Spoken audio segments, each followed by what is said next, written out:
సంఘము ఆరోగ్యకరంగా ఉండాలంటే నీ యొక్క ప్రాతినిధ్యం, లేకపోతే నీ యొక్క కాంట్రిబ్యూట్ చేయటం, నీవు కూడా అందులో ఉండటం చాలా అవసరం ప్రియులారా. సంఘము చెట్టు లాంటిది. సంఘం చెట్టు లాంటిది. చెట్టుకున్న చిటారి కొమ్మ మీద ఉన్న చిన్న ఆకు మీరు గమనించండి. చెట్టుకు చిటారి కొమ్మన ఉన్న చిన్న ఆకు కూడా వేర్లలో నుంచి వచ్చేటువంటి పోషణ అందుతుంది. ఐ మీన్ అక్కడే సొఫిస్టికేటెడ్ మెకానిజం ఏమి ఉండదు. దేవుడు గొప్పగా చేశాడు అట్లా, అంతే కదండి. ఎంత పొడుగాటి చెట్టు అయినా అక్కడ నీరు అందుతుంది. నీరు ఎప్పుడు అందదు అని అంటే ఎప్పుడైతే డిస్కనెక్షన్ అవుతుందో అప్పుడే అందదు. కనెక్ట్ అయినంత వరకు ఎక్కడున్నా కూడా ఆ చెట్టు పరిసర ప్రాంతం ఎక్కడ ఆ ఆకు ఉన్నా అక్కడికి పోషణ వెళ్ళిపోతుంది.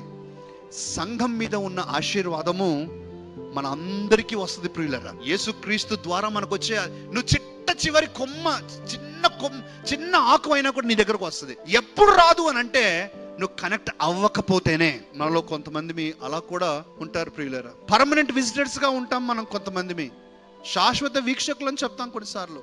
శాశ్వత వీక్షకులు ఉండకూడదు. అందుకని అంటాడు కదా కీర్తనకారుడు, నేనైతే దేవుని మందిరంలో పచ్చని ఒలివ చెట్టు వలె నాటబడి ఉన్నాను. ఇక్కడ అందరూ కూడా ఒలివ చెట్లే. ఆమెన్. పచ్చని ఒలివ చెట్లుగా మనం ఉందుము గాక. మన వలన సంఘము క్షేమాభివృద్ధి కావాలి. సంఘములో ఉన్న ప్రతి ఒక్కొక్కరు దీవించబడాలి. ఆమెన్. Praise the lord.